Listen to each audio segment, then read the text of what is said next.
from Faith Forward Media, this is Healthcare Musings. I'm Dr. Hassaballa. Hey everybody, welcome to Healthcare Musings. Happy to have you with me. I apologize in advance for the background noise, but you got to get content and record when you can, especially with a busy schedule as mine.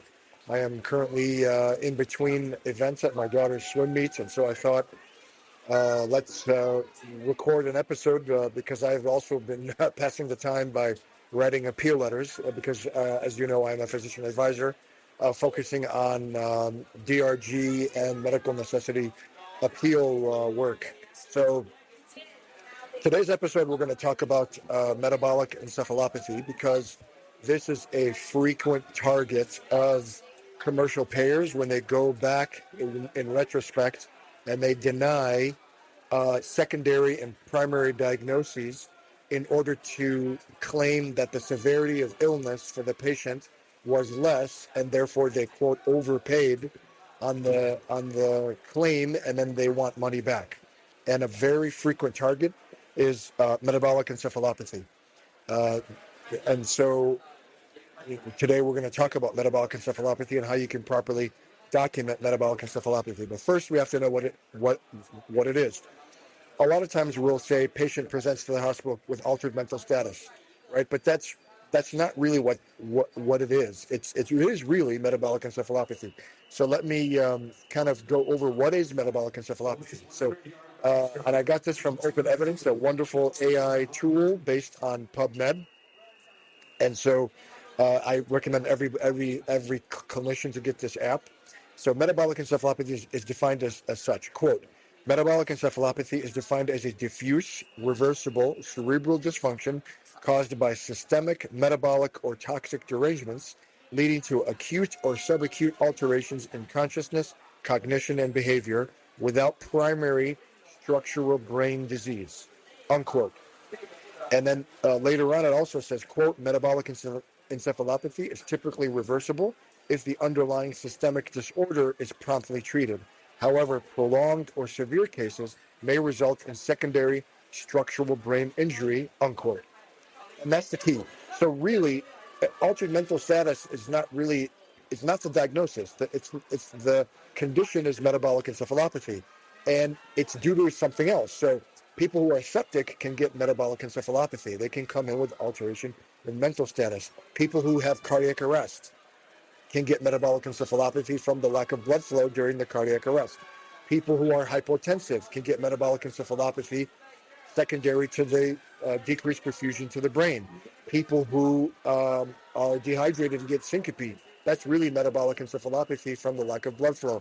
People who have an arrhythmia and then have low blood flow to the brain get metabolic encephalopathy. People who suffer from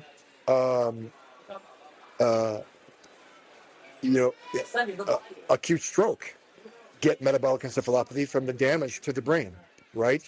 And so, in the end of the day, metabolic encephalopathy is really brain failure. It's an organ failure, right? It's brain failure, and so we should document that as such. It's brain failure, and so we should put that in the record. Now, here's the thing: even if you do accurately document metabolic encephalopathy, the payers will go, well, you didn't do anything about it, right? You just documented it, but it didn't consume resources, and that's actually objectively not true. We are monitoring their neurologic status with serial neurologic assessment every single day, as we treat the primary cause. So, for example, someone comes in with true sepsis, organ failure, and they're encephalopathic from sepsis. We are watching their metabolic encephalopathy every day as we treat the sepsis. Does their metabolic encephalopathy improve with treatment? We're monitoring. We're seeing how they are. The nurses are assessing their neurologic status.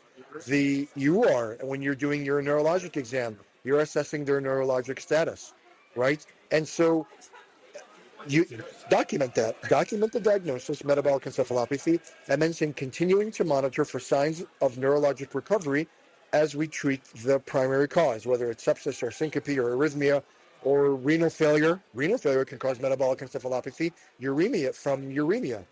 As you treat the renal failure, as you treat the uremia, you're watching the neurologic status. Document that, write that in the record. And then if it's resolved as the treatment of the primary cause is resolved, write that down. Then encephalopathy resolved because we successfully treated the renal failure or whatever the cause is. That way, the documentation is solid, and then they can't come back later and say, oh, you did nothing about it. That's not true. You are doing something about it. You're monitoring, you're watching, you're treating, and you're seeing, is there an effect of the treatment on the neurologic status? And if there isn't, and then you're doing further workup. Maybe you're doing further imaging. You do an MRI. You do another CAT scan, right? You call neurology. You consult neurology, right? You do an EEG. You are working up the metabolic encephalopathy from seizures, for example. You have post-ictal encephalopathy. Well, it's the seizure disorder is causing post-ictal encephalopathy, and now you're doing further workup. You're getting a further specialty consultation. That's resource utilization for the specific diagnosis. All that has to be in the record, okay? And a lot of times we don't do that for whatever reason. We just copy and paste or don't think it's important. It's very important because it heightens the severity of illness, right? If someone has a simple UTI and you treat them and they get better and there's no effect on their brain, then it's not as severe of a condition as if somebody who is encephalopathic because of the urinary tract infection, they're completely obtunded. You're considering intubation. You're considering putting them on a ventilator, for example. That's significant resource or utilization that has to be documented in the record, okay? So all that is super important. So in the end, metabolic encephalopathy is a thing. It's a real diagnosis. It is brain failure. It's an organ failure. And we have to, one, document it as such, and two, continue to document what we're doing about it every single day to see if it's for the workup, diagnostic studies, specialty consultation, whatever it is. We have to document the fact that we're doing things about it, and then document either it's improving or it resolved, and then carry it through to the discharge summary and summarize what we did about it. That's key in order to be able to defend ourselves against these retrospective DRG denials for metabolic encephalopathy, where then they accuse us of overbilling and then they ask for money back. Anyway, thanks so much, guys, for your time and attention, and we'll see you next time on Healthcare Musings. Thank you for listening. Sign up at healthcaremusings.com to get every episode delivered directly to your email. And please don't forget to leave a 5-star review. Thank you so much.